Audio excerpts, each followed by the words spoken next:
안녕하십니까. 금강경 5가해 제39회차 서일공입니다. 우리가 요즘 사문 종경 재송 강요서에 대해 살펴보고 있는데요. 지난 시간에 우리가 식에 대해서 살펴봤어요. 식. 자, 식이다 하는 것은 우리 불교의 심리학이다 이렇게 표현을 하기도 하죠. 식.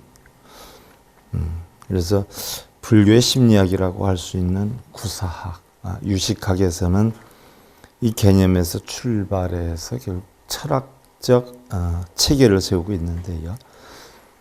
구사학의 단계에서는 심리과정의 분석을 통해서 무아를 해명하려고 한 반면에 유식학의 단계에서는 왜 유아에 집착하게 되는지 그 원인을 아르야식과 말라식의 도입을 해명하고 있죠. 무아에 대해서 설명을 하고 그 다음에 유아, 나에 집착하는데 왜 집착을 하는가 하는 부분에 대해서 아르야식 또 말라식의 도입으로 해명을 하고 있다라고 했는데 그 식에 대해서는 설명을 이미 드렸어요. 자, 우리가 그 식의 작용에서 놓고 볼 때 눈, 귀, 코, 요, 몸, 마음이 없이 눈, 귀, 코, 요, 몸이 있을 때는 식의 작용을 시작을 안 하죠. 그래서 전오식이다 이렇게 표현을 했고요. 안입이 설신이가 작용하는 마음을 통해서 작용하는 것을 우리가 육식이다라고 했고요. 바로 이 작용을 눈, 귀, 코, 요, 몸 뜻이 보고 듣는 것을 자기의 생각을 가중시켜서 저기 산이 있네, 나무가 있네, 가을이 단풍이 지네, 육식의 작용이에요. 근데 칠식은 자기 마음이 포함이 돼요. 산이 있네, 근데 저 산이 생긴 게 너무 부드러워. 좀 이렇게 생겼으면 더 멋있을 것 같아. 라든지. 단풍이 졌는데 노란색이 더 많아. 붉은색이 좀 더 있었으면 좋았을 뻔 했는데. 라고 하는 자기의 분별. 이것이 칠식 말라식이다라고 했고요. 이러한 분별이 전부 뭐예요? 저장이 되죠. 마음에. 옛날에 어디 산에 갔었는데 너무 멋있었어. 이건 정말 멋있어. 하고 자기 마음에 담아놓지요. 이것을 갖다가 함장식. 칠식은 분별식, 팔식은 함장식. 달리 표현하면 아르야식이다라고 표현을 한다라고 했어요. 그래서 이 모든 걸 다 비우면 구식이 돼서 암마라식이 된다라고 했어요.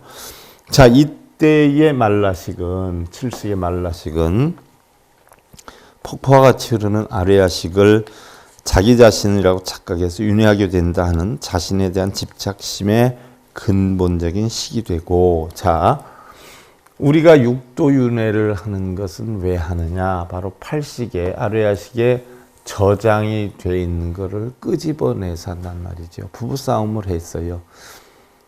그런데 원인에 대한, 예를 들어서 술을 먹고 늦게 들어와서 부부싸움을 했다라고 하는데 며칠 안 가서 또 술을 먹고 늦게 들어와서 이런, 지난번에도 그러더니 당신은 맨날 술 먹고 늦게 들어와 라고 하면서 이미 팔식에 저장되는 걸 다시 끄집어내 가지고 그 상황과 맞추어서 화가 난단 말이죠. 남편이 술 안 먹고 일찍 들어오기를 바라는 이러한 어떤 기대 심리 때문에 결국은 싸움을 하게 돼요.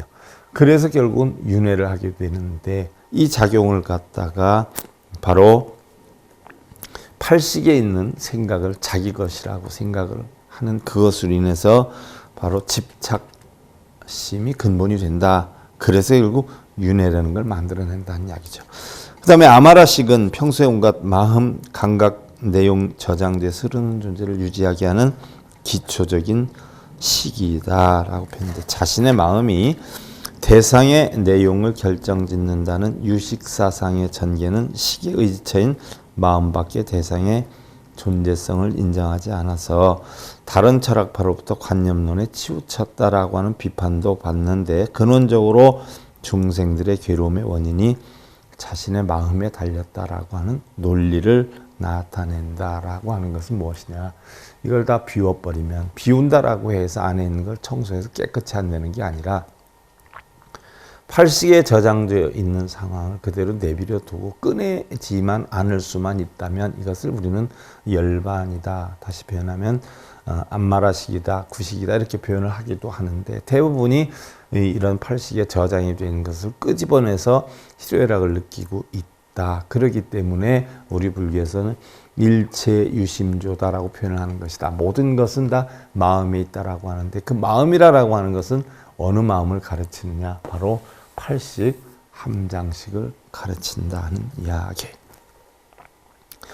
다음에 이제 업장에 대해서 업이다라고 하는 부분에 대해서는 업이다라고 하는 것은 보편적으로 우리는 까르마다 이렇게 표현해요.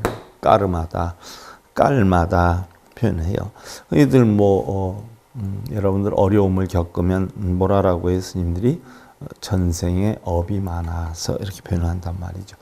흔히들 우리가 전생에 업이 많아서 표현하면 현재의 육신을 가지고 있기 이전의 삶에서, 이전의 생에서 업을 지어서 그렇다라고 하는 뜻으로 많이 얘기를 해요. 그럼 전생의 업이다라고 표현하는 것은 내가 현재 인간의 육신을 가지고 있으면서 이미 이 세상에 태어나기 이전에 바로 인간이 되기 전에 어떤 삶에서 업을 져서 전생의 업 때문에 그렇다라고 표현한 경우 굉장히 많아요. 그것은 우리가 찾을 수도 없고 드러낼 수도 없고 무슨 업을 졌는지 원인도 알 수가 없어요. 그런데 우리는 흔히들 업이다라고 표현하면 그렇게 많이 표현을 해요. 업이다. 업이다라고 하는 것은 까르마다라고 하는데 바로 전생의 업이다 이렇게 표현을 해요. 전생. 알지도 못하는 전생. 내가 전생에 유정이었는지 무정이었는지, 그러니까 정이 있었는지 없었는지, 생명이 있었는지 없었는지 모르지만 우리가 알지 못하는 것은 무조건 원인을 전생의 업으로 책임을 돌려요. 그런데 여러분들 참고적으로 아실 필요가 있어요. 우리가 흔히들 불교에서 얘기하는 전생의 업은 우리가 일반적으로 알고 있는 나의 이 육신, 생명의 육신을 가지고 있기 이전에 전에 있었던 어떤 생에서 업이다 이렇게 표현하는데 우리 불교에서 얘기하는 전생은 내 육신 이전에 전에 가지고 있던 어떤 생명체를 의미하는 게 아니에요. 전생이다라고 하는 것은 자, 우리 불교에서는 생사가 없는 깨달음을 얻으라라고 했어요. 그러면 생사다라고 하는 것은 흔히들 우리 육신에 태어나고 죽음을 이야기하는 걸로 많이 알고 있는 분들이 많은데 우리 불교에서 얘기하는 생사는 한 생각에 일어남과 멸함이에요. 한 생각에 일어남과 멸함. 그래서 생사다는 것은 내가 가만히 있었는데 누가 나를 갖다 욕을 해. 그럼 화가 뻘떡 일어났어요. 그럼 화가 뻘떡 일어나기 이전에는 뭐였어요? 아무렇지도 않았어요. 그랬다가 그 친구, 내가 실수했어. 잘못했네. 그러면 화가 풀어졌어요. 그러면 화가 일어난 것을 우리는 생이라 그러고 화가 풀어진 것을 사라라고 표현을 해요. 그 화가 죽은 거예요. 화가 일어난 것이 생이에요. 화가 죽은 것이 사예요. 또한 반대로 자식이 무슨 좋은 일을 해가지고 상을 탔어요. 너무 기뻐요. 그래서 기쁨이 일어났어요. 생이에요. 근데 시간이 지나고 나니까 그 기쁨이 서서히 소멸이 돼요. 그래서 기쁨이 사라지는 거 사예요. 그래서 한 생각이 일어나고 멸함을 우리는 생사라고 해요. 우리가 윤회의 원인이 뭐냐? 바로 한 생각이 일어남과 멸함 때문에 오는 거예요. 이 한 생각이 일어남과 멸함이 뭐냐? 중생성이에요. 근데 본래는 아무것도 없었어요. 공이에요. 그래서 한 생각이 일어나고 멸함에 따라서 윤회를 왔다 갔다 하는데 한 생각이 일어나기 전에 본래 공한 여건이었으면 윤회를 하지 않아요. 기쁨도 슬픔도 없었기 때문에. 탐진치가 없었기 때문에. 한 생각이 일어남으로 인해서 탐진치가 형성이 돼서 결국 윤회를 만들어요. 그러면 우리가 업은 흔히들 전생의 업이다라고 하는데 우리 육신, 지금 육신 이전의 생을 전생이라고 하는 것이 아니고 지금 생각이 일어나기 이전에 생각을 전생이다라고 하는 거예요. 육신의 전생을 뜻하는 게 아니에요. 마음의 전생을 뜻하는 거예요. 그럼 우리가 전생에 업이 많아서 지금 어려움을 겪는다라고 하는 것은 지금 이전에 내가 누구하고 다퉜든지 아니면 누구한테 선물을 줬든지 자비를 베풀었든지 사랑을 주었든지 아니면 욕을 했든지 바로 지금 이전의 생활에서 그러한 여건으로 인해서 내가 예를 하나 들어서 부부싸움을 했는데 살지 말자고 이제 우리 그만 살자고 그리고 집을 뛰쳐나갔어요. 그러면 남편이 찾아서 내가 잘못했어라든지 그래 우리 그만 이혼하자라든지 이런 과가 올 거예요. 그러면 그 과가 왜 와요?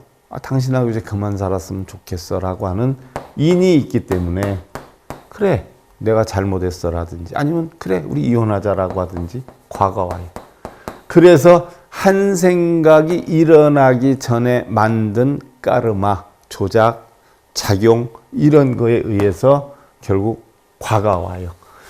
이 원인에 의해서 일어난 이 작용을 우리는 갖다가 업이라고 해요. 활을 쐈어요. 활을 쐈는데 화살이 날아가요. 화살만 보면 어떻게 돼요? 날아가고는 있는데 결국 날아가는 힘이 뭐예요? 활로 쏘았기 때문에 화살이 날아가고 있는 거예요. 그 과정을 우리는 업이다라고 해요. 그리고 목표물에 제대로 맞았다 안 맞았다 하는 것이 과여요. 활을 쏜 게 인이어요. 바로 지금 현재 이전에 일어난 원인을 우리는 전생이다 이렇게 표현해요. 그래서 육신의 생을 뜻하는 게 아니라 바로 지금 이전에 생각으로 인해서 만든 원인이 결국 과를 만들지 않아요. 이것을 전생의 업이다라고 해요. 그래서 전생의 업 때문에 그래 그러면 스님들도 대부분 알지도 못하는 원인도 모르는 그런데 책임을 돌려요. 사람들은 자신이 노력을 하거나 안 해가지고 받는 결과를 흔히들 조상 탓, 팔자 탓해요. 권리 책임을 돌려요. 그와 같이 지금의 과도, 내가 지금 겪는 것도 대부분 전생의 업 때문에 그러고 책임을 돌려요. 전생의 업이 되었든 현세 업이 됐든 어떻게 됐든 모든 업은 누가 만드느냐? 자신 스스로 만들어요. 원인은 전부 자신이 만들어요. 그래서 누가 해결해야 되냐? 자신이 해결해야 돼요. 근데 업장 소멸한다고 누구한테 가서 빌고 불쌍해 빌고 절하고 독경사경하고 쓰고 뭐 이러지 않아요? 그건 업장의 소멸이 되지 않아요. 업장을 소멸하려면 자기가 만든 원인에 따른 결과로 만들어야 돼요. 그래서 이제 그만 살자 하고 나갔을 때 신랑이 내가 잘못했으니까 그냥 이해해 줘라라든지 그래 우리 이혼하자라든지 해서 과가 만들어져요. 이것도 빌어서 해결하는 거 아니잖아요. 자기가 결론을 지어야 돼요.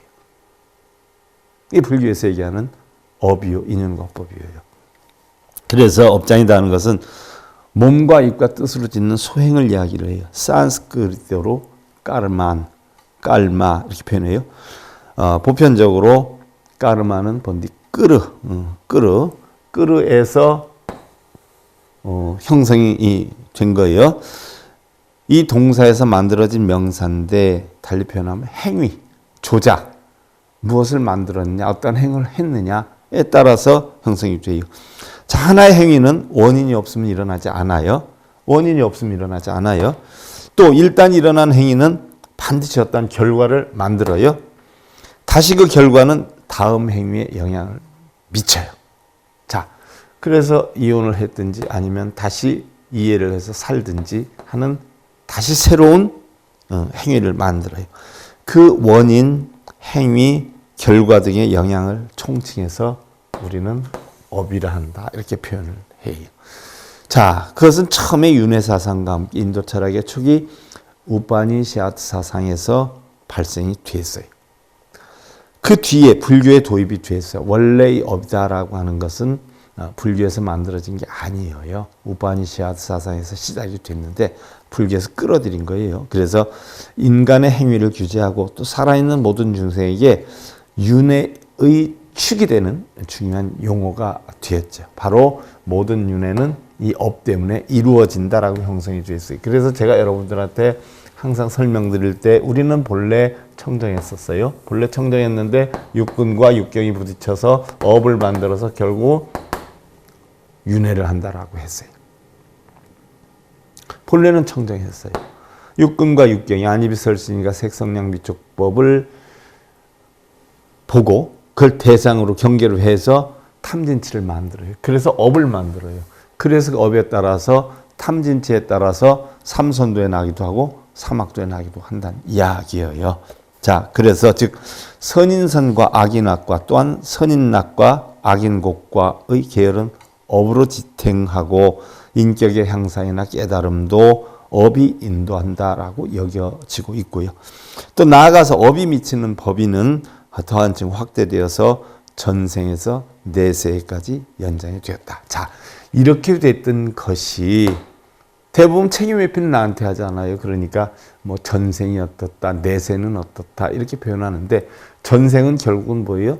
우리의 어떤 생이 있기 전에 생을 뜻하는 것이고 내세다는 것은 우리가 죽고 나서 다음 생에 무엇으로 태어날 것인가까지를 얘기하는 관점까지 형성이 됐는데 실질적인 우리 불교에서 얘기하는 전생은 지금 이전의 생각, 행위 또 내세는 지금 이후의 생각, 행위 이거를 내세다라고 해요. 그래서 한 생각을 기준으로 해서 한 생각이 일어났다 멸하는 것을 우리는 생사라 표현을 하고요.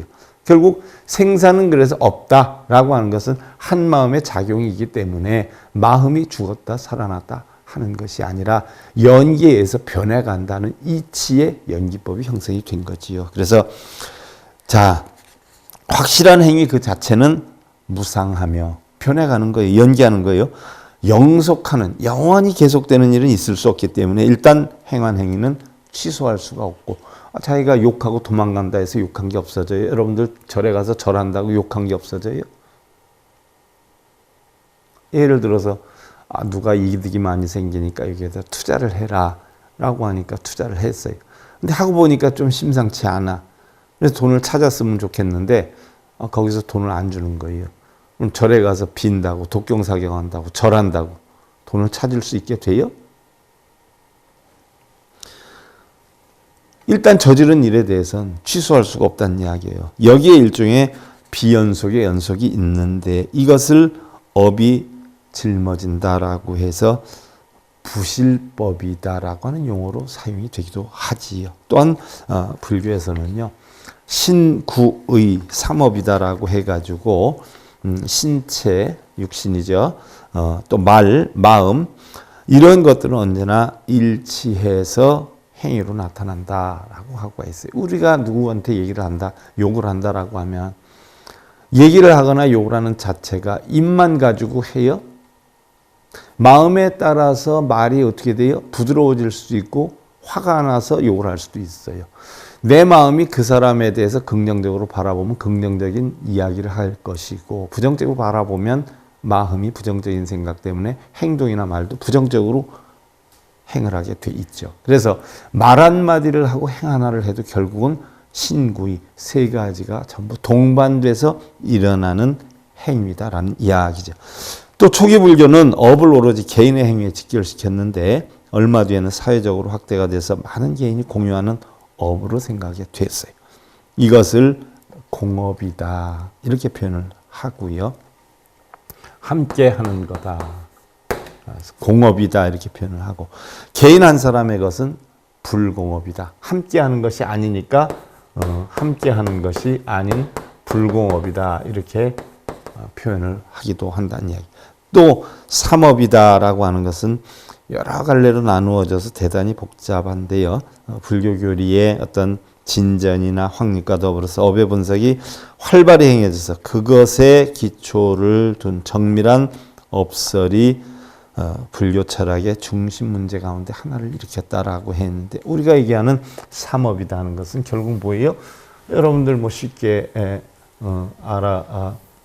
알고 있는 것이 삼업이다라고 하면 몸과 입과 뜻으로 짓는 업이다 이렇게 표현을 하지 않아요. 그래서 우리가 십악업이다라고 하는 것은 몸으로 짓는 살생투도 사음이나 또 입으로 짓는 망어, 기어, 양설, 악구나 또 뜻으로 짓는 탐진치나 이런 것들을 우리는 바로 10악업. 10악업이지만 신구의 세 가지로 짓는다.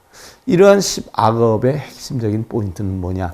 뭐 때문에 업을 짓느냐? 결국은 탐진치로 인해서 업을 짓는다라고 우리는 배우고 있어요. 자, 그 다음이 식심, 부동, 무루공덕, 자연구족, 황색, 가위, 위유야, 황색, 수인, 소수고야라라고 했어요. 자, 식심이 부동하면, 식심, 마음의 시계작용이죠. 식심이 부동하면 무루공덕이 저절로 갖추어지는 까닭에 황색에 비유한다. 황색은 사람이 구하는 것을 따르는 까닭이다라고 했어요. 자, 황색에 포함이 된다라고 했어요. 황색. 자, 식심이 부동하면이라고 했어요. 식심. 시계작용이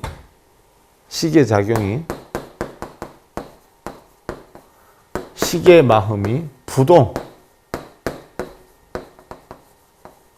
움직이지 않으면, 시계 마음이 움직이지 않으면 무루공덕이 저절로 갖추어진다라고 했는데, 무루.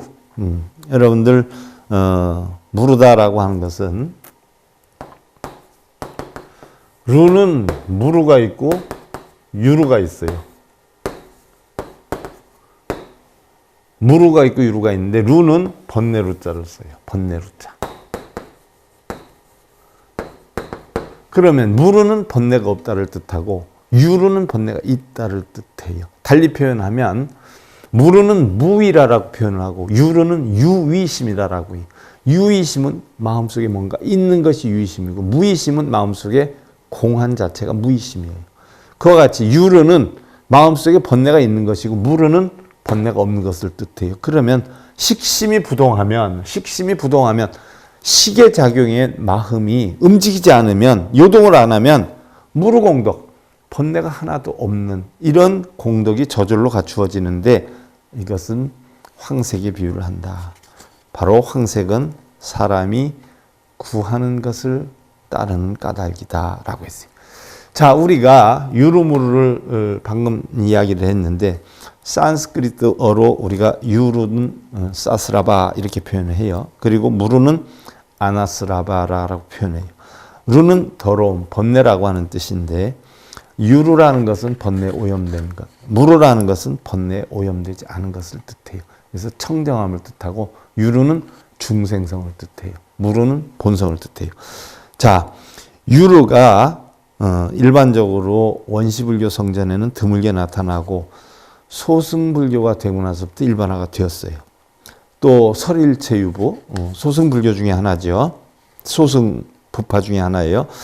설일체유부에서는 이것들을 이용해 일체법을 분류를 하고 유루무루의 규정을 여러 가지로 발전을 시키는데 결국 4, 5세기 세친의 구사론에서 사람이 어떤 대상을 인식을 할 때 그 사람의 마음에 번뇌가 늘어난다라고 하면 이 대상을 유루법이라고 하고 늘어나지 않는다라고 하면 이것을 무루법이다라고 규정을 지었어요. 그래서 내 팔식의 작용이 있는 그대로 있는 상태에서 더 이상 늘어나지 않으면 무루법이다. 열반나게 되는 것이고 더 늘어난다라고 하면 유루법이 되기 때문에 그것을 인해서 탐진치로 인해서 결국 윤회를 만든다라고 규정을 짓는 거예요. 이에 따르면 외계는 모두 유루법이고 인간에 관해서도 범부의 마음과 몸은 모두 유루법이다. 외계의 대상에 의해서 내 마음이 변하는 것은 다 유루법이다. 또한 부처 같은 성자의 신체도 유루법이고 우리가 부처를 본다, 중생을 본다, 부처와 중생을 분별을 한다. 이 자체도 내 마음에서 만드는 것이기 때문에 유루법이라는 거예요. 바로 서가모니의 몸을 보고 번뇌가 늘어난 사람들이 있었기 때문에 나는 깨달아야 되겠다. 서가모니처럼 돼야 되겠다. 결국 불상도 우리가 거기에다 절을 하고 빌고하는 건 전부 유루법이다. 우리 불교에서 깨달음을 얻지 못하는 법이다라는 이야기죠. 그래서 부처다 중생이다라는 분별심도 유루법이기 때문에 그 자체도 없어야 된다라는 이야기이기도 해요. 다만 성자의 마음만이 무루법이다라는 얘기예요. 변하지 않아요. 부처와 중생은 분별하지 않아요. 시비분별 집착을 하지 않아요. 이것은 무루법이에요. 이에 반해서 부처를 초연한 대중부, 소승부파의 하나이기도 하죠. 대중부에서는 부처의 신체도 역시 무루법이다라고 주장했어요. 조금 다르죠. 일체공을 표방하는 대승불교에서는, 그러나 일체공을 표방하는 대승불교에서는 유루무루를 그렇게 중요시하지 않았어요. 전부 뭐예요? 마음의 작용이고 순간순간 변화하는 것이다 라고 해서 그렇게 중요하게 여기지 않았어요. 그래서 부처의 신체에 대해서는 대중부와 방법을 같이 하고, 불신은 불멸이고 무루라고 주장을 했어요. 이처럼 유루무루의 규정이 후세에 이르러 부처관의 문제로 발전되어 왔죠. 자, 우리가 마음속에 무의자연사상이라고 했나요? 도교의 무의자연사상. 무의, 유의, 무루유루라 하는 것은요, 도교에서도 많이 쓰고 있어요. 도교의 무의자연사상이다라고 해가지고, 예를 들어서 무의심이다. 우리가 흔히들 뭐 무의심내 기비심 천수경에도 나오지 않아요? 무의심내 기비심. 무의심. 그러면 무의자연사상이라는 것은 사실은 도교사상인데요. 일례를 하나 들어서 쉽게 예를 들면, 소가 들판에서 자기 멋대로 풀을 뜯고 있어요. 그러면 그것은 무의자연사상이에요. 인연에 의해서 소가 풀을 뜯고 있는 거예요. 그러면 그 소가 평온하게 풀을 뜯고 있는데 사람이 볼 때 어떻게 돼요? 아이고, 저기보다 이쪽이 풀이 많은데 왜 저 풀 없는 데서 뜯고 그랴 해가지고 소를 고삐를 잡아 끌어서 풀인 쪽으로 끌고 가요. 사람의 생각에 의해서 변화가 오죠. 요것을 갖다가 유위다 이렇게 표현해요. 유위다.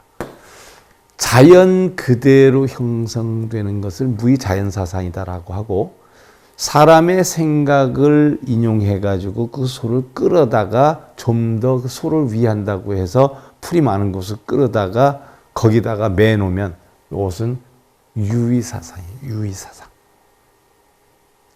이것이 도교사상인데 사실 불교에서도 끌어들인 거 아니에요.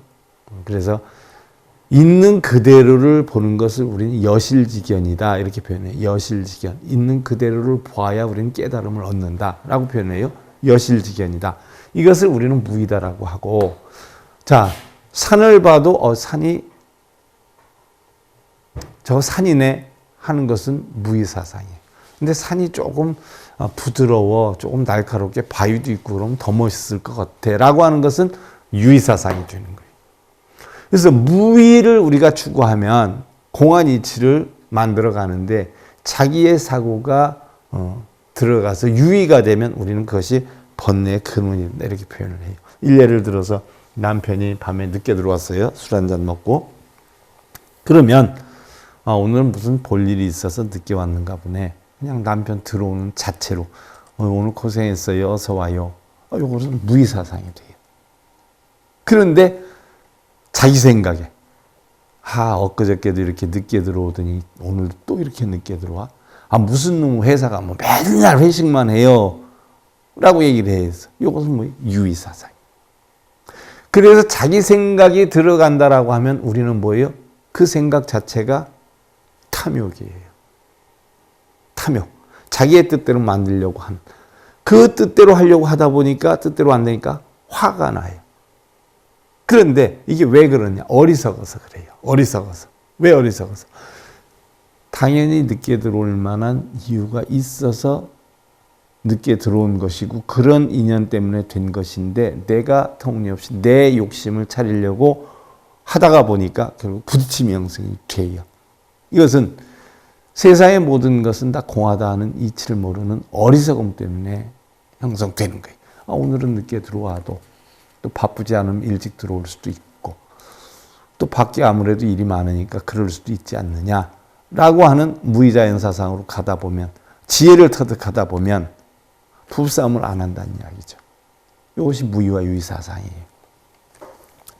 자, 그래서 식심이 부동하고 무생지와 생언, 적색, 가히 위유 야 적색 대일 출화 고야라라고 했는데 식심이 부동하면 생멸이 없는 지혜의 불이 나므로 생멸이 없는 지혜.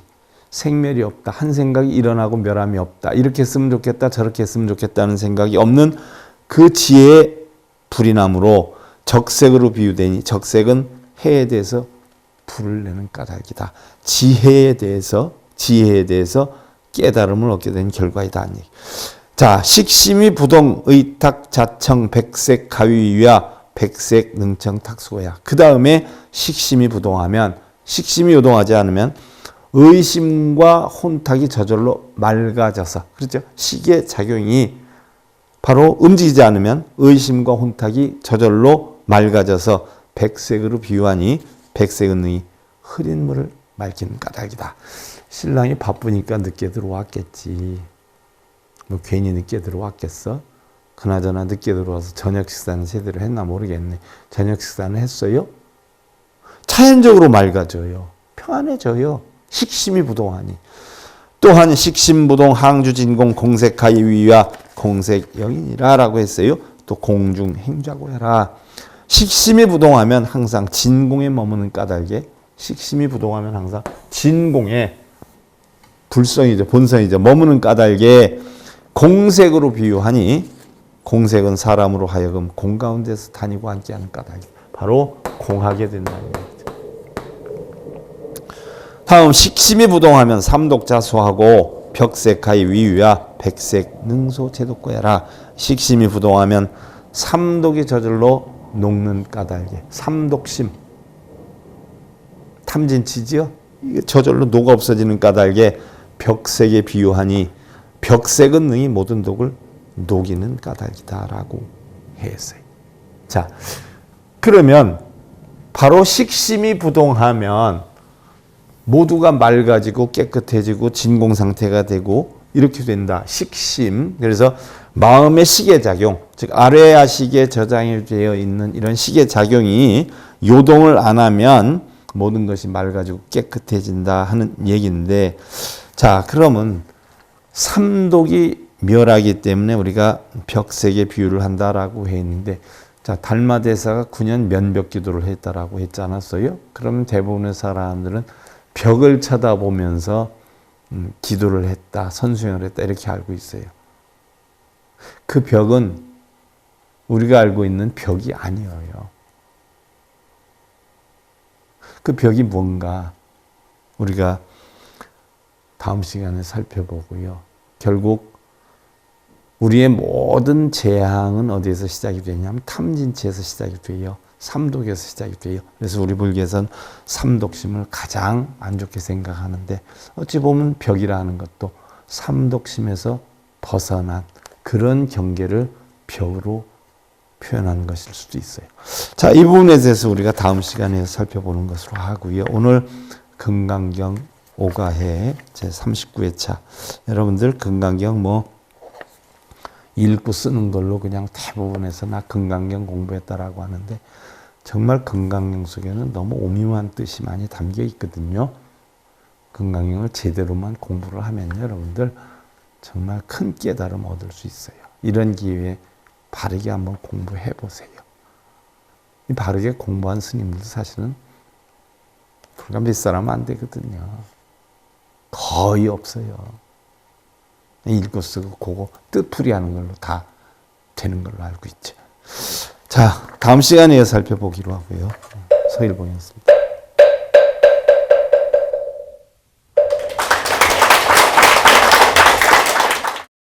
행복으로 가는 징검다리에 서길봉 스님이 여러분들을 초대합니다. SIB 불교교육대학에서는 더 듣다, 생활 속의 천수경, 달마대사 성관법, 현대생활 불교 법요지, 불교학개론, 성찰스님 백일 법문 등을 비롯한 다른 불법, 다른 진리, 서길봉 스님의 SIB 불교교육대학.